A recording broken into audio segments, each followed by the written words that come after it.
ગુણવંતરાય બ્રજલાલ બાદાણી, રમેશભાઈ લોજભાઈ વાછાણી.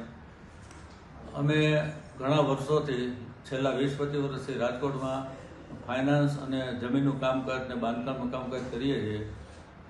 અમારી પાસેથી ઘણા વર્ષ પહેલાં, આશરે 6-8 વર્ષ પહેલાં જગદીશભાઈ મહેતા, અમારા પરમ મિત્ર મહેશભાઈ ક્યાડાને વચ્ચે રાખી અને 15 લાખ રૂપિયા અમારી પાસેથી હાથ ઉછીના 3 મહિના માટે લઈ ગયા હતા.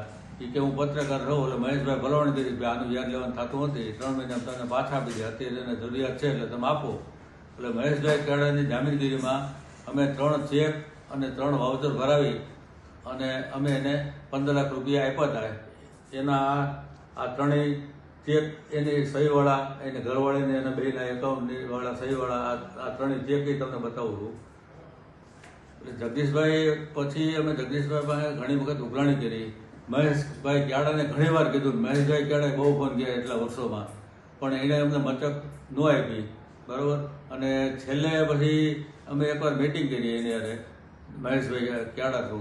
એટલે એ લોકોએ પેલા જગદીશભાઈ મહેતા એવું કીધું કે ભાઈ મને મારા વાવતરને ચેક આપી દો, નકર હું તમારા વિરુદ્ધ એવું છાપીશ કે તમે બરબાદ થઈ જાઓ, બરાબર. મારી પાસે પૈસા થાય એમ નથી, હું હવે દે કોઈ નથી, મારે દેવાય નથી, તમારે થાય કરી લેજો, એવી ધમકી અમને આપી, બરાબર. એટલે પછી અમે એને વાવતર જે હતા ચેકને એ સાથે વાવતર હોય, એ વાવતર બધા એને આપ્યા, બરાબર. વાવતર એને ફાડી નાખ્યા અને અમે એવું કીધું કે ચેક અમારે જે ખોવાઈ ગયા મળશે ત્યારે આપશું, બરાબર. તો પછી અમે એના પછી 1-2 વખત ફોન કર્યા તો એ કે ચેક આવે તો ઠીક છે, નહીં આવે તો હું છાપામાં આપીશ. આ એકાદ વર્ષ પહેલાંની વાત છે. પછી અમે કાંઈ ચેક અમે જેમ જ કીધું ખોવાઈ ગયા એટલે ચેક આપી કે નથી, તો કે ચેક નહીં આવે તો હું છાપામાં આપીશ અને તમને બેયને બરબાદ કરી દઈશ.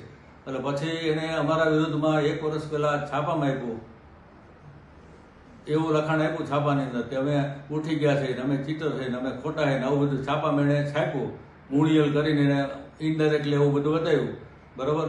એટલે પછી છાપામાં એણે આપ્યું. એટલે અમે મહેશભાઈને વાત કરી કે ભાઈ હવે એને કીધું તો થોડું અમારી પાસે ચેક ખોવાઈ ગયા ક્યાંથી આપી, આવું છાપામાં આપ્યું, અમે બરબાદ થઈ ગયા. હવે એના કારણે જેમ આઈસીઆઈસીઆઈ બેંક ઉઠી નહોતી ગઈ, પણ બેંકની જે અફવા ફેલાણી હતી અને જેમ માણસોના ટોળા વેડ્યા હતા, એમ અમારી પાસે જેને ડિપોઝિટ હતું એ લોકો ટોળે વેડ્યા, બરાબર.